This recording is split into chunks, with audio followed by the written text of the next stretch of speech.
किया गया है, लगातार दिया जा रहा है। कुछ अपराधों में मिनिमम पनिशमेंट को डिफाइन किया गया है, कम सजा न्यायालय के द्वारा दी ही जाएगी या फिर कम से कम जुर्माना न्यायालय के द्वारा अपराधी को किया जाएगा। ये ऐसे अपराध हैं जैसे महिलाओं से संबंधित अपराधों में, या फिर आदतन कोई अपराधी अपराध करता है, या फिर कोई व्यक्ति आतंकवादी जैसे हीनियस क्राइम करता है, या लगातार गिरोह बना करके अपराधों को करता रहता है। ऐसे अपराधों में मिनिमम पनिशमेंट अब माननीय न्यायालय द्वारा दिया जाएगा।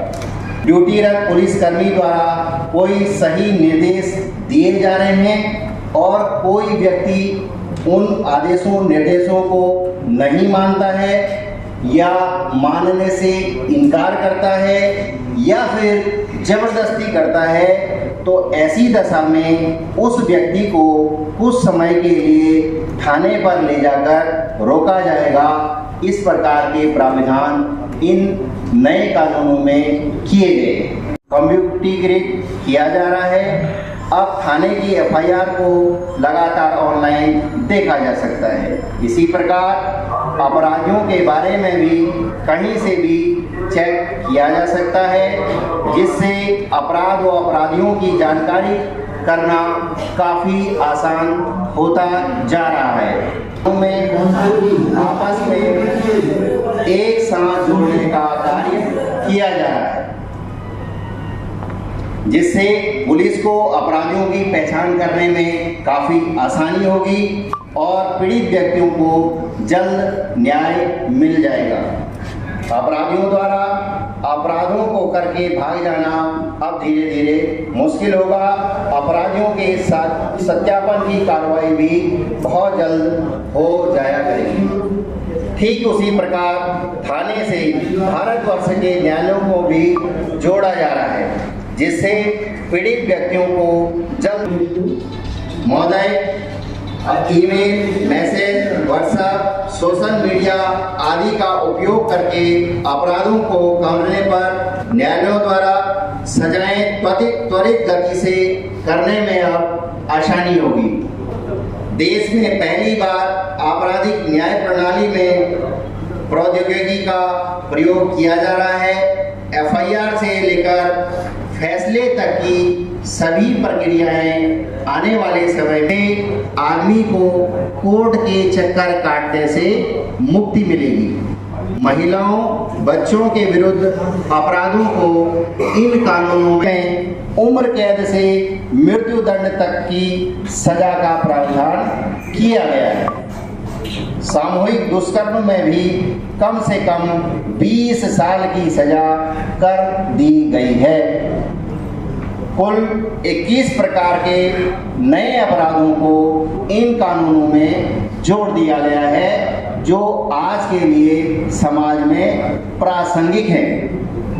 संगठित होकर के अपराध करना या फिर पहचान छिपाकर व शादी का झांसा देकर महिलाओं से महिला संबंधी अपराध करना, मॉब लिंचिंग करके किसी की मृत्यु करना या फिर उसे गंभीर चोट पहुंचा करके विकलांग कर देना, या फिर बोलकर, लिखकर, सोशल मीडिया का उपयोग करके देशद्रोह के जैसे अपराध करना या आतंकवादी कार्य करना, बच्चों से अश्लील कार्य करवाना या फिर अधिकतर महिलाओं से और सरकारी संपत्ति को हानि पहुंचाना। इस प्रकार के आज के समाज में जो अपराध प्रासंगिक हैं या फिर समाज में होते रहते हैं, इन्हें अब कानूनी अमली जामा पहनाया गया है। यदि कोई व्यक्ति इन अपराधों को करता है तो उसे निश्चित रूप से जेल जाना ही होगा। इन अपराधों से जनता को अब त्वरित इंसाफ मिलना तय है। पुराने कानूनों के ब्रिटिश तथ्यों को हमेशा के लिए समाप्त कर दिया गया है। जैसे राष्ट्रद्रोह का कानून, British India, government of India, इस प्रकार के जो तथ्य विगत के कानूनों में थे उन्हें अब हमेशा के लिए हटा दिया गया है। यह कह सकते हैं कि नए कानूनों से अब गुलामी की निशानियां मिटा दी गई हैं। संहिता में असंवैधानिक प्रोविजन राष्ट्रद्रोह को कानूनी रूप से पूरी तरह से समाप्त कर दिया गया है। इस देशद्रोह को रखा गया है, मतलब भारत के ध्वज, सीमाओं और संसाधनों के साथ यदि कोई व्यक्ति खिलवाड़ करता है तो उसे निश्चित रूप से जेल जाना ही होगा। अब दंडित किया जाना और आसान बना दिया गया है। की जाती है उनका विवरण और उनके द्वारा किए गए अपराधों का विवरण पुलिस अधिकारी द्वारा जिला एवं प्रत्येक थाने में आने वाले समय में डिजिटली प्रदर्शित किया जाएगा, जिससे पुलिस पर लगने वाले आरोपों में भारी कमी आएगी। वहीं दूसरी तरफ जनता का पुलिस पर लगातार विश्वास बढ़ेगा। अब जनता को पता होगा कि हमारे घर से जिस व्यक्ति को ले जा रहे हैं उसके बारे में